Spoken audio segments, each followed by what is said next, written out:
Bem-vindo ao Mundo Agro, o seu programa de entrevistas sobre o mercado internacional e o setor agropecuário. Todas as semanas conversamos com especialistas no mercado internacional e essa semana tenho o prazer de receber Marcos Yancke, professor do INSPER Agro Global. Ele tem uma carreira interessante porque, além do lado acadêmico, que sempre foi muito forte, tem uma presença no setor privado. Foi presidente da Única, executivo da BRF e também representou 3 entidades do setor privado na Ásia.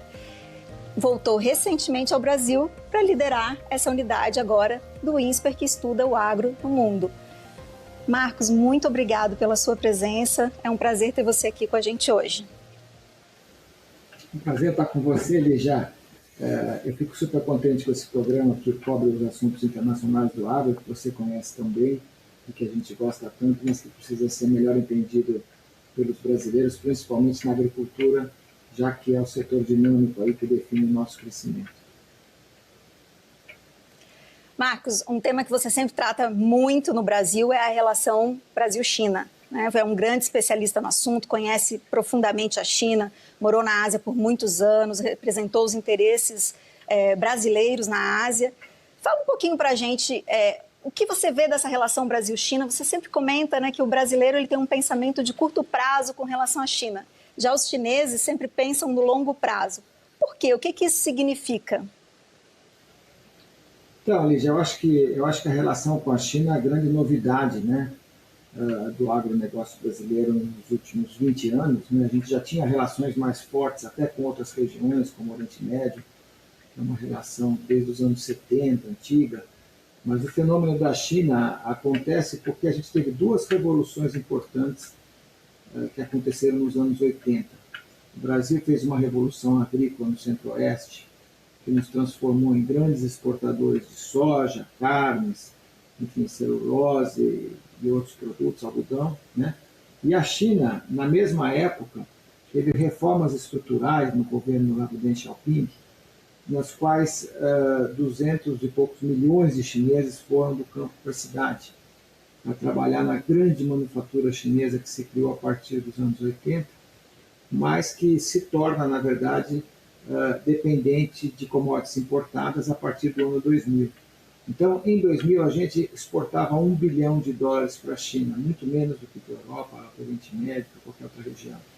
Hoje a gente exporta $34 bilhões e esse ano a gente deve chegar a 40%. Né? A China deve chegar a 40% da exportação brasileira. E isso se deve exatamente a esse casamento inevitável, como eu gosto de falar, entre a produção brasileira de commodities que a China precisa e a imensa demanda que foi criada no setor urbano chinês com essa migração de gente. Só para você ter uma ideia, em 1978 a China tinha 80% de população rural. Hoje ela tem 40%, foram 40 pontos percentuais a menos. E essa população passou a ser consumidora de tudo. E aí que esse casamento acontece, né? E agora, o que falta aí é uma visão estruturada de longo prazo, porque a China vê o Brasil no longo prazo como ela vê tudo. Ela vê segurança alimentar como algo que tem que ser tratado ao longo de décadas, né? Através de investimentos que agora, inclusive, ela começa a fazer aqui no Brasil também. E a gente vê a gente vê a China como tudo de uma maneira muito de curto prazo, né? Sempre tentando pensar o que a gente ganha hoje, né? Nesse momento, por exemplo, nós estamos ganhando muito, porque teve a peste suína, teve a própria recuperação da China lá no pós-Covid, que foi mais rápida do que outros países, né? Teve a guerra comercial China com os Estados Unidos, que acabou entregando para a gente vários mercados na China, mas são todos fatores conjunturais, né? Covid, guerra comercial, peste suína. Então, a gente tem que olhar o que a gente faz depois, o que acontece daqui a 3, 4 anos, quando a China volta ao normal, amanhã ou depois faz um acordo lá com os Estados Unidos, qual vai ser a nossa relação lá na frente com a China. Então, eu acho que o que falta nesse processo não é tanto a China saber o que ela quer da gente, mas é a gente definir de uma maneira mais estratégica como que a gente encara essa relação que é tão fundamental para o crescimento do agronegócio. Mas você tocou num ponto interessante, que é essa questão do aumento da população urbana na China. Ainda tem muita gente, né, para ir para a classe média chinesa. E se esse aumento que a gente teve até aqui já levou a todo esse aumento de exportação brasileira para a China, se a gente tiver mais chineses na classe média Isso é uma ameaça para o consumidor brasileiro, porque é uma discussão muito forte agora no Brasil se as exportações estão levando a um aumento de preços. Você acha que esse contínuo crescimento chinês, ela é uma oportunidade, né? Ou ele é uma ameaça para o consumidor brasileiro? Olha, eu acho que a pergunta sua é ótima, Lígia, porque, na verdade, a população da China agora começa a cair, né? Por causa da política de filho único que agora gera os seus resultados. Então, com o tempo, a China perde população, mas a Índia ganha, e ganha rapidamente, vai superar a China.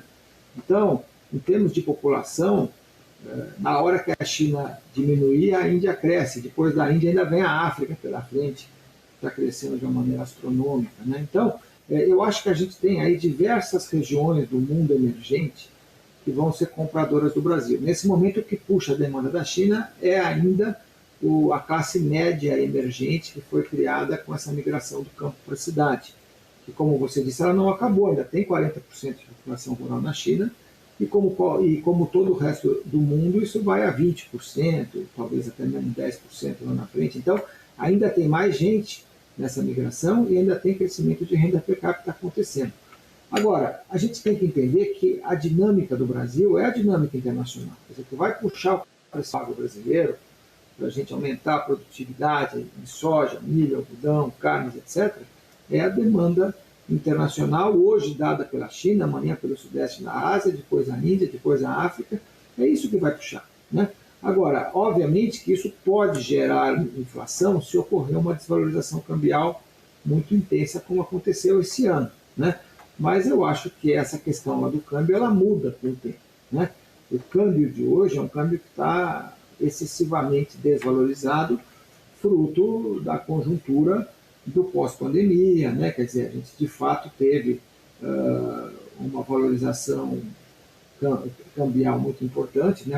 A gente perdeu valor, o nosso real, e isso obviamente gera uma competitividade forte, mas ao mesmo tempo vai haver um ajuste de mercado interno, porque vários produtos não são totalmente exportados. A soja é muito exportada, mas as carnes são 70%, 80% do mercado interno.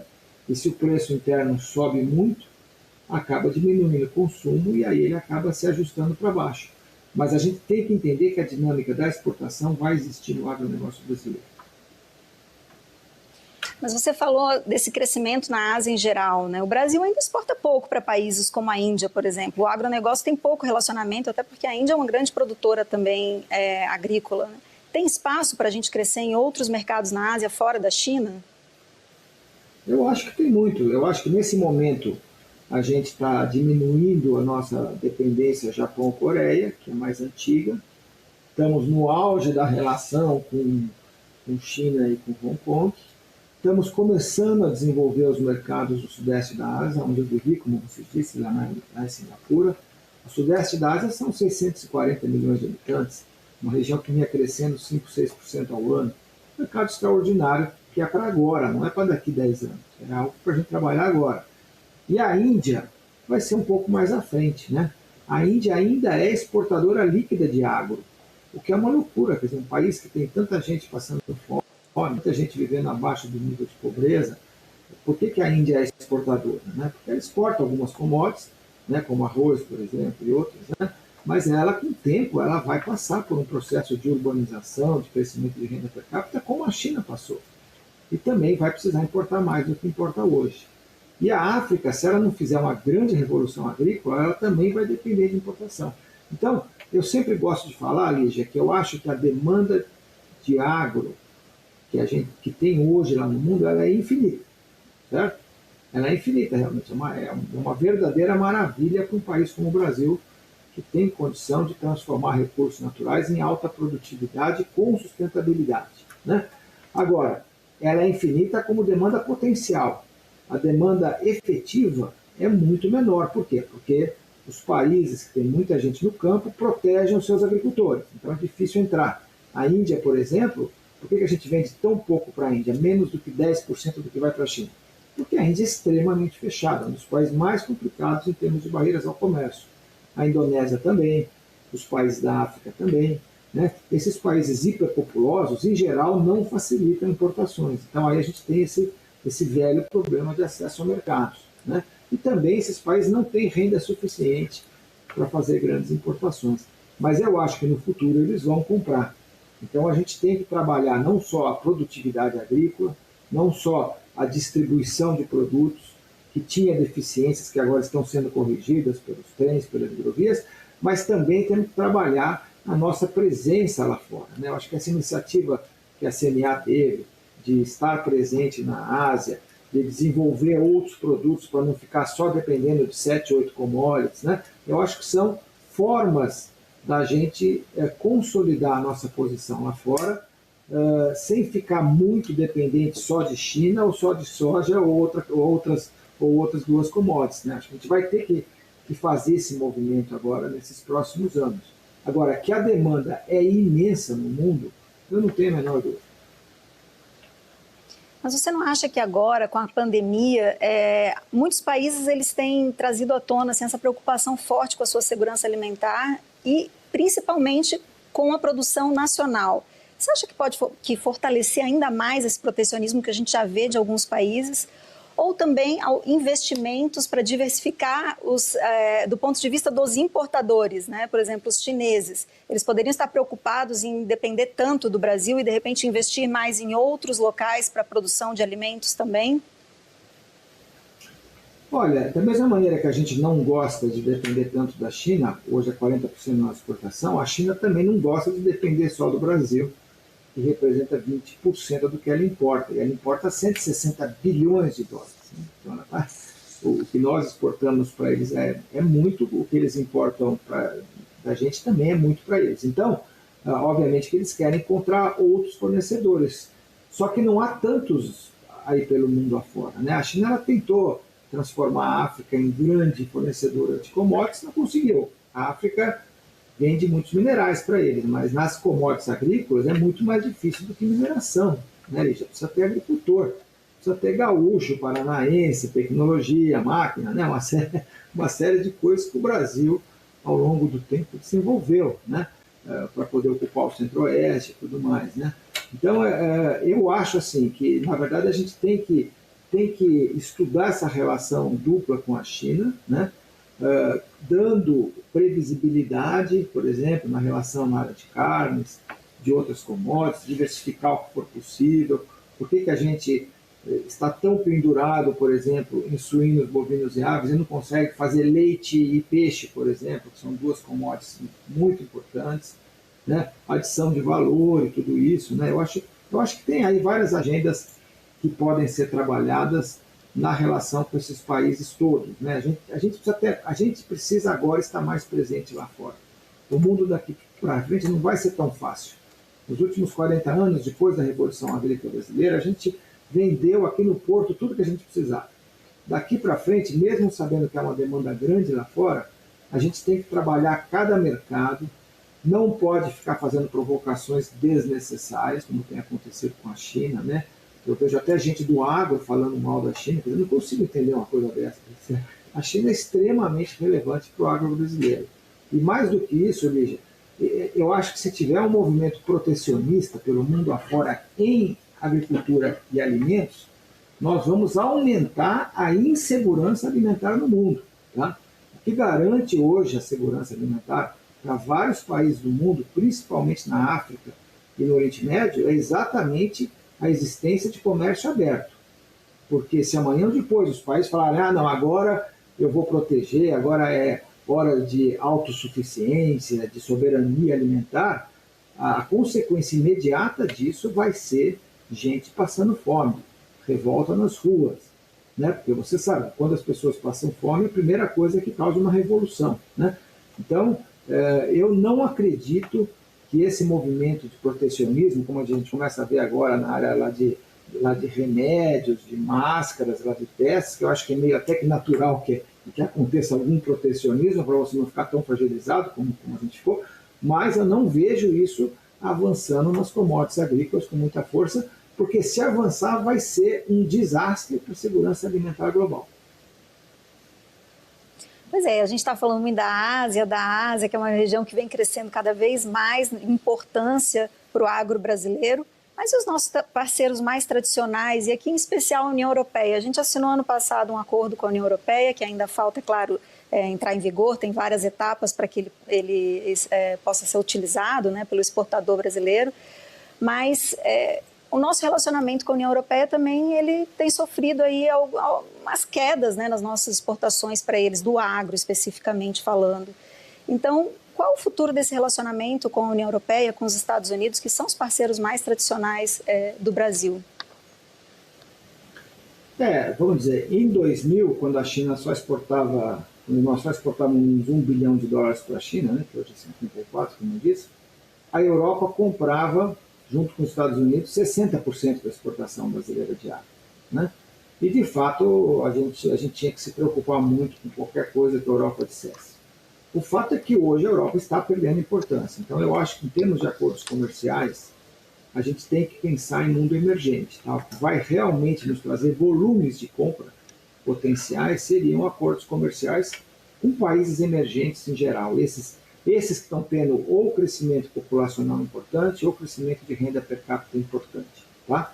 Agora, o que a Europa é muito importante? A Europa é muito importante como uma espécie de vitrine. Né? Então, por exemplo, na parte de produtos de alto valor adicionado do agro, a Europa é extremamente forte, a gente pode fazer muito mais do que faz em suco de laranja, em café, em produtos de valor adicionado. Né? A gente tem uma série de pequenos produtos que você conhece bem, desde mel, desde lá de temperos e tantas outras coisas que o Brasil pode fazer, e acho que a Europa sempre será um grande mercado para essas especiarias.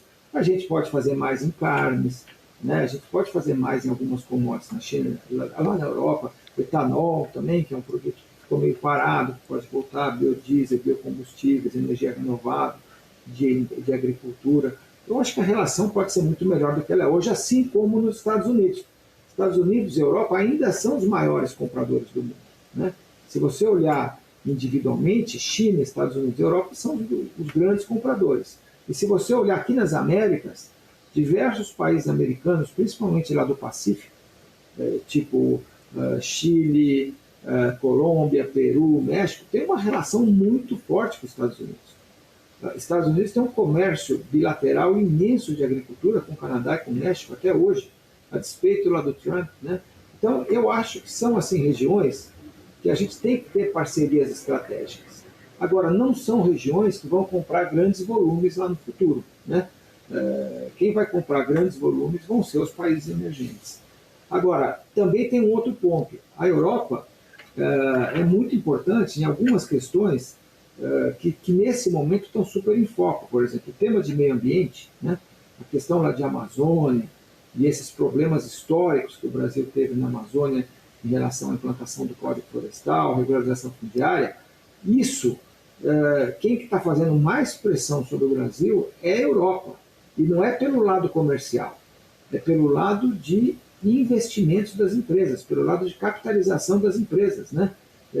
Todos esses ataques que foram feitos nesses últimos tempos no mundo empresarial, por exemplo, lá pelo Greenpeace e outras ONGs sediadas lá na Europa, foram feitos em cima das empresas que são de capital aberto e que precisam desse capital para continuar crescendo. Né? Então, obviamente que a Europa tem uma importância nessa área, né? E que eu acho que tem que ser trabalhada através de mais informação, né? De campanhas onde exista mais diálogo, mais conversa em inglês, mais dados de qualidade. Né? Então, aí entra toda essa esfera que é o nosso agro é muito competente, é muito competitivo, mas a gente ainda falha na nossa imagem internacional. E aí a Europa é muito Como que a gente faz? E como é que a gente vai fazer para mostrar tudo que a gente está fazendo aqui no agro, no Brasil? Né? Lá fora na Europa, você falou dos dados, a importância de a gente ter dados, de ter publicações em inglês, com certeza tudo isso facilita muito. Mas existe vontade de ouvir? Porque uma coisa é a gente falar, outra coisa é se as pessoas estão abertas a ouvir. Existe essa abertura dos dois lados? Aqui no Brasil existe abertura para um diálogo entre o agro e o meio ambiente? Olha, eu acho que a gente está vivendo tempos de altíssima polarização, não só no Brasil. Né? Se você pegar as eleições americanas nesse momento, a situação do Brexit lá na Europa, a aquele movimento de migrações da África, dos países árabes lá para a Europa, muito conflito, muitas percepções assim conflitantes, né? E obviamente que o meio ambiente para o Brasil talvez seja a agenda mais importante, porque se é que tem dois setores que o Brasil tem exposição global, é exatamente meio ambiente e agricultura, né? Então eu não tenho dúvida, Lígia, que é uma área que nós temos que investir em diálogo, tá? Eu não gosto de propaganda chapa branca, eu não gosto de filmete feito em português só para brasileiro, sabe? Eu acho que a gente precisa entrar de cabeça na conversa lá no exterior. Ou seja, produzir conhecimento científico em inglês de qualidade, né? Por exemplo, eu sinto muita falta de bons textos em inglês para explicar o que está acontecendo com a pecuária bovina brasileira, que é o setor que está mais exposto na questão da Amazônia, né? Eu vejo um monte de publicações hoje que saem em todo o mundo em inglês, mas raras vezes eu vejo publicações feitas por cientistas brasileiros, trazendo dados das suas pesquisas, etc., em inglês, né? Outra coisa muito importante é você ir para os fóruns internacionais. Tem uma grande quantidade de locais onde as pessoas se encontram para discutir clima, para discutir agricultura, para discutir água, para discutir tecnologia, e raras vezes a gente vê brasileiros. Eu falo até por experiência própria. Eu fiquei 4 anos lá na Ásia e eu participei de dezenas de eventos sobre agricultura, agronegócio, meio ambiente, questões sanitárias em agro, em diversos países da Ásia, e eu sempre via europeus, americanos, australianos, neozelandeses, mesmo latino-americanos dos países lá do Pacífico, e pouquíssimos brasileiros. Pouquíssimas entidades do agronegócio brasileiro representadas na Ásia, né? Então, assim, eu acho que falta realmente um esforço global de diálogo com todos os países que são importantes para as nossas exportações e para os nossos investimentos. Aqui eu estou me referindo, obviamente, à Ásia, mas também ao Oriente Médio, onde a gente tem uma relação tão antiga, tão umbilical, né? Boa parte da população do Brasil veio dos países lá do Oriente Médio, lá atrás. Eu acho que a Europa é uma relação histórica com o Brasil, né? Muitos de nós somos descendentes de europeus, a relação lá com os Estados Unidos é muito antiga, então por que a gente não consegue estar lá fora de maneira mais permanente, não ficar dependendo só de governo, só lá de documentos chapa branca, entendeu? A gente precisa adensar essa relação, né? Eu acho que uma coisa trazida aí pelo Covid é que o Covid vai agilizar muito a capacidade das pessoas dialogarem, das pessoas participarem de grupos nos mais diferentes países, né? Então eu acho que a gente vai ter que conseguir com isso trabalhar mais essa questão do diálogo e da imagem do Brasil no agronegócio. Marcos, eu acho que a gente não podia ter, a gente já está indo para o final da entrevista, né? Estamos encerrando. Acho que a gente não podia ter encerrado melhor do que com essa mensagem, né? Dessa necessidade mesmo do diálogo e de conhecer também os nossos mercados, porque a gente quer vender sem conhecer muitas vezes quem é o nosso consumidor. É possível, então a última pergunta para a gente finalizar, é possível para o Brasil a gente vender produtos finais que vão estar lá na prateleira do supermercado, que o consumidor vai pegar e vai ver, vai saber que é do Brasil, porque hoje a gente praticamente não vende esse tipo de produto, nosso produto não vai para a prateleira do supermercado. O produtor que está aqui nos assistindo hoje, ele um dia vai poder chegar num país desse, visitar e ver o produto dele lá na prateleira. Isso tem como o Brasil construir esse caminho? Bom, em primeiro lugar, só para dizer, quer dizer, quando a gente vê um canal como é o AgroMais, certo? Que está totalmente dedicado ao debate do agronegócio, né? O que eu acho que é o futuro desse canal é que esse canal seja em inglês e ele traga diversos debates e opiniões do mundo todo, né? Eu acho que o agronegócio global, a questão de alimentação, de meio ambiente, de infraestrutura ligada ao agro, é um tema global. Todos os países têm que se preocupar com isso. Poderia ter uma mídia dirigida a isso, que seria extremamente interessante. Só para te dar uma ideia aí de algo que é muito importante, por exemplo, esse teu programa que é super bacana, ser amanhã oferecido em inglês para diversos países e para debater com gente de vários países, né? Agora, a questão de adição de valor, né? Eu sou daqueles que eu acho que a revolução agrícola brasileira, que foi feita em cima de 10 ou 12 commodities mais importantes, ela faz todo sentido pelas características do Brasil ser tão produtivo, ter ido lá para as fronteiras lá do Centro-Oeste, com uma revolução que trouxe 2 safras, 3 safras, integração lavoura-pecuária. É claro que a gente tinha que fazer commodities, e tem muita tecnologia nessa revolução tecnológica da agricultura, e é onde está o lucro da exportação, é você fazer uma commodity mais competitiva, a custo mais baixo. Agora, isso não quer dizer que a gente deva fazer só commodities, né? Eu acho que a diferenciação que você está falando, que é, hoje o Brasil chega no estômago de mais de 1 bilhão de pessoas pelo mundo afora, só que elas não sabem que tem Brasil lá, certo? A gente não tem marcas brasileiras, mas o produto está chegando na mesa dos consumidores em mais de 200 países, só que transformado em outras coisas, né? Porque a soja acaba virando carne produzida localmente, o açúcar vira diversos produtos industriais, e então não há uma marca Brasil. Eu acho que há espaço, sim, para isso em alguns segmentos. Vamos pegar a parte de carnes, por exemplo. Por que toda a nossa carne tem que ser commodity, tem que ser carne indústria ou carne ingrediente? Por que o Brasil não faz carne gourmet como faz a Austrália e Estados Unidos, por exemplo, que são campeões nessa área?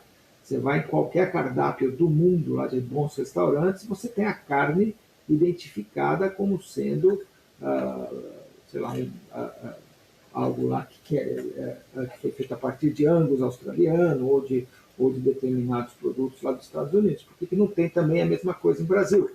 Por que o café brasileiro ainda tem pouca diferenciação? Por que as frutas brasileiras tropicais não são mais conhecidas e não conseguem trabalhar a marca lá fora, né? Então eu acho que você tem uma série de produtos que permitem a diferenciação, mas que infelizmente o fato do Brasil sempre ter focado na commodity fez com que a gente nunca realmente quisesse estar presente lá fora. Porque para fazer valor adicionado, a primeira condição é que você tem que chegar perto do seu consumidor. Você tem que estar presente nos vários mercados, entender como é que eles funcionam, e se você for se aventurar com uma marca, você vai estar concorrendo com todos os locais, né? Certo? Uma coisa é você vender frango para a China para um importador que depois vai fazer um monte de outras coisas, né? E um monte de outras indústrias lá. Outra coisa é você chegar no supermercado da China. Você vai ter que chegar em mandarim, vai ter que chegar em produtos que têm a especificação chinesa, toda a parte lá de labeling, de uma série de outras coisas. Então, é muito mais complicado. E eu acho que as empresas brasileiras, com raras exceções, nunca se aventuraram muito nessa jornada do valor adicionado. Mas que ela existe, e que ela pode ser uma alternativa, principalmente em produtos que permitem a diferenciação, eu não tenho a menor dúvida.